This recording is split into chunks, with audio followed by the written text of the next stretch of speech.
So I want to discuss a particular portion of the lymphatic system, the largest condensed area of lymphatic tissue in the body, the spleen, seen here. So for the rest of the time I want to move this out to the side, a little bit, move the pancreas and duodenum out to the side, and discuss the spleen on this smaller spleen model here, just a little bit more in depth.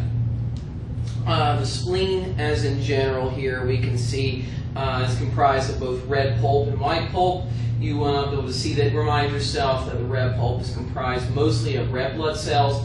White pulp has the white blood cells in it, and that was the differentiating thing that we use to discuss that. Some of the major features of the spleen: you can see this concave surface here on the inner surface near the pancreas here. This is the area which is articulated with the stomach. So you can see how it will be associated next to the gut. Our gastric, the gastric curvature to this, the gastric portion, the gastric surface, referred to in some different names, and how, or also the mucosal surface of the spleen.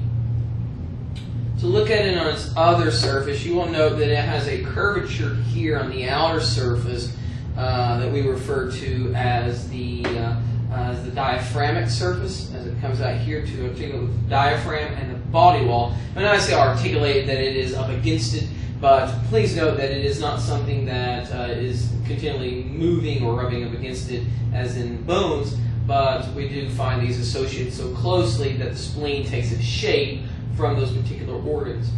One thing that we want to discuss that you will see here in this area is an area called the hilum, where everything attaches, both the splenic artery and splenic vein as they come in, as the area where they attach is called the hilum. So we have our gastric or mucosal surface. We also have here our diaphragmatic surface, hilum, with, as you can trace it from here, splenic vein, splenic artery, coming into hilum. And that's the only things you can see on this much smaller model. I do want to put one of the larger models that do show the spleen.